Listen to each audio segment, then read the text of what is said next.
dia. Nah, di video kali ini kakak mau ngebahas seputar persediaan. Karena sebelumnya kakak sudah ngupload persediaan. Nah, ini yang bagian FIFO. Di sini kakak bakal ngebahas tentang pencatatan persediaan FIFO dengan metode periodik dan dengan metode perpetual. Oke. Nah, di sini kakak sudah nyiapin contoh soal dan nanti kita buat bareng-bareng. Jadi sebelum kakak masuk ke contoh soal, kakak mau bicara sedikit tentang persediaan FIFO. Nah, sebelumnya kan kakak udah ngebahas tentang persediaan, yaitu dua metode. Di antara masih inget gak? Identifikasi khusus, terus sama rata-rata tertimbang. Nah, ini yang namanya metode FIFO. Nah, kalau menurut kakak, bukan menurut kakak sih, metode ini tuh metode yang ibaratnya tuh lebih aktual. Kenapa? Karena dia menggunakan harga terkini. Jadi dia sesuai dengan harga terkini gitu loh. Terus biasanya banyak perusahaan yang memakai metode FIFO ini karena lebih up to date gitu. Ya sebenarnya itu sama aja, itu kan tergantung dari si perusahaan mau menetapkan kebijakan seperti apa.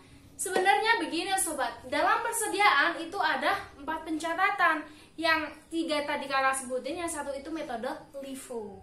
Nah, tapi berhubung itu sudah dihapuskan dalam peraturan PSAK tahun 2008, itu sudah dihapuskan. Jadi kakak di sini nggak akan ngebahas tentang LIFO. Tapi kalau buat teman-teman yang mungkin sekarang lagi duduk di bangku SMK, itu kan pasti diajarin begitu. Kalau pengen request pakai itu, boleh banget, tinggal komentar aja, Kak, aku mau dong dibahasin tentang metode LIFO, nanti kakak buatin gitu.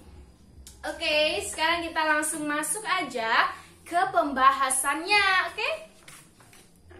Nah, ini teman-teman bisa lihat ya, di sini kakak sudah menyediakan 5 buah contoh soal. Nah, untuk membuat nilai persediaan akhir, kita harus tahu dulu nih bahwa pertama kali yang kita tentukan adalah nilai persediaan akhir sebelum kita menentukan persediaan akhirnya itu berapa. Nah, nilai persediaan akhir ini kita dapatkan dari persediaan awal yang kita jumlahkan dengan pembelian. Yang dimaksud pembelian kali ini tuh semua pembelian dari periode awal sampai periode akhir gitu. Kita jumlahkan semuanya. Setelah kita jumlahkan, baru deh kita kurangkan dengan penjualan. Nah, di situ kita bakal ketemu yang namanya nilai persediaan akhir. Nah, nilai persediaan akhir ini sebagai patokan bahwa kita nanti menentukan persediaan akhirnya tuh senilai berapa ribu gitu. Ini patokan pertama.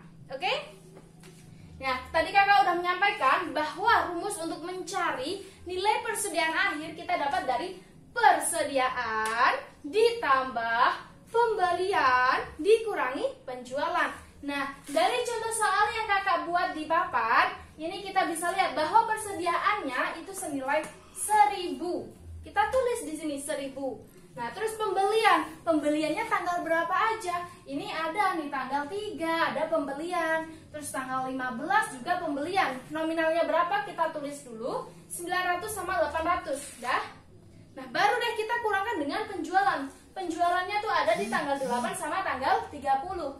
700 sama 900. 700 sama 900 kalau dijumlahkan, kita kan ketemunya 1600.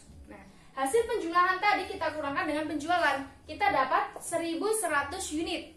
Nah, ini sebagai patokan. Ini adalah cara pertama untuk kita menentukan persediaan. Oke, untuk metode per periodik FIFO gitu ya, maaf. Oke, sekarang kita masuk aja ke pembahasan.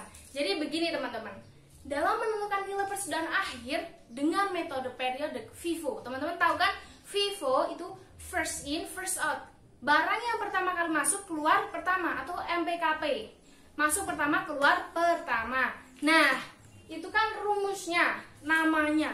Tapi dalam prakteknya kalau kita menggunakan periodik, kita mendapatkan itu kan dari terkini, harga paling terkini. Jadi transaksi 1, 2, 3 sampai 30, kalau kita menentukan persediaan akhir kita ambil di tanggal 30 dulu, baru ke atas. Ini untuk metode periodik. Kalau untuk metode perpetual itu sesuai atas bawah begitu ya. Nah, sekarang kita praktekkan aja biar pemahamannya itu lebih masuk gitu ya. Oke, kita lihat di sini. 1100. Seperti yang kakak sampaikan bahwa Vivo dalam menentukan persediaan akhir kita ambil dari paling bawah, bukan paling atas. Khusus periodik ya teman-teman. Kalau perpetual sesuai. Nah, kita lihat di tanggal paling bawah. Nah, yang kita masukkan itu yang pembelian sama persediaan, penjualan tidak. Kenapa? Karena kita di sini menentukan persediaan akhir. Sedangkan penjual ini sudah masuk dalam rumus nilai persediaan akhir untuk menentukan persediaan akhir tersebut.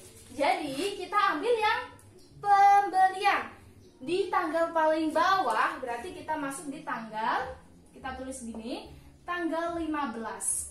Tanggal 15 nilai 800, sedangkan kita butuhnya 1100. Oke, berarti nanti kita minta lagi di tanggal atasnya. Kita tulis dulu 800. Kita pakai harga yang pembelian tanggal 15 berapa? 700. Oke, 700. Berapa itu dikalikan 560? Kita tadi udah menjumlahkan ya.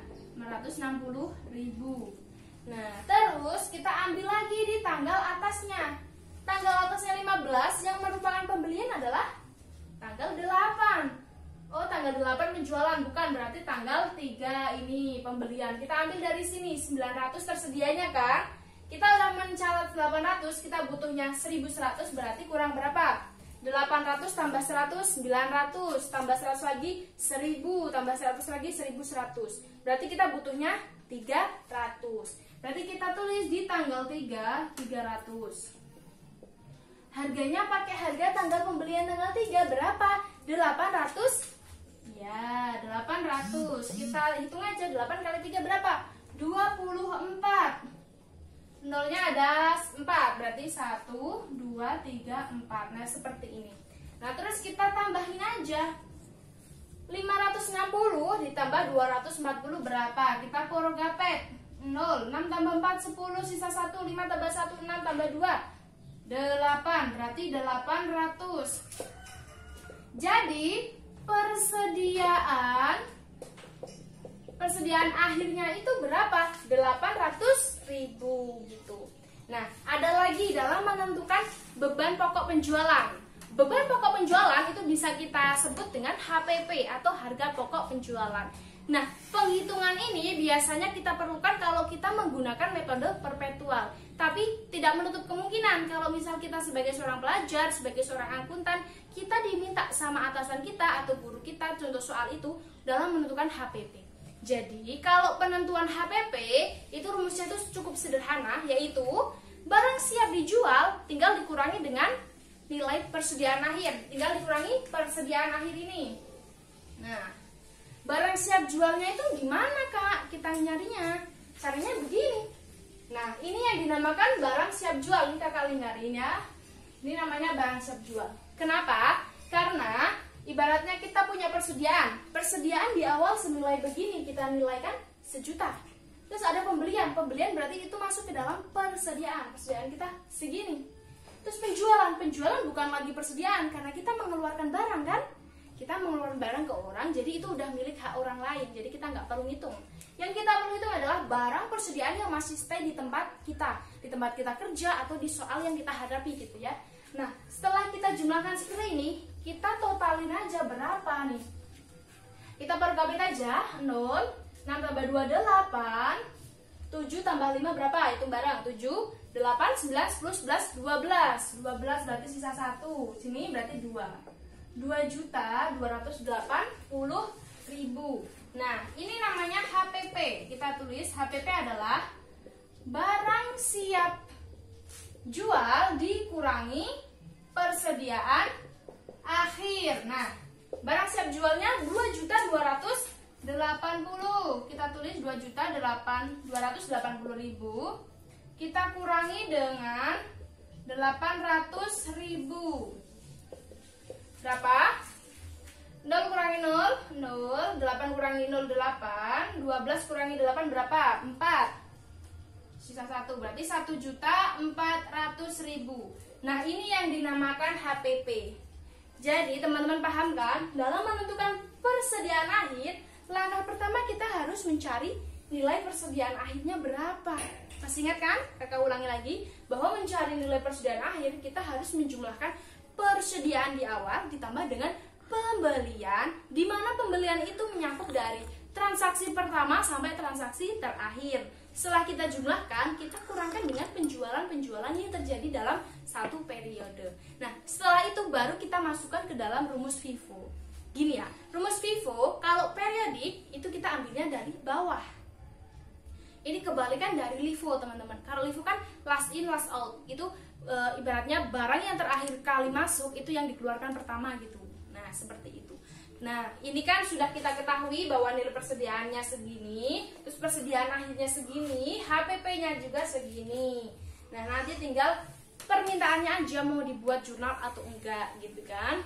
Oke teman-teman, selanjutnya ini kakak mau ngebahas tentang pencatatan perpetual. Nah, berhubung ini waktunya sudah terlalu panjang durasinya, kakak cukupin sampai di sini dan teman-teman bisa langsung masuk ke video kakak selanjutnya, oke?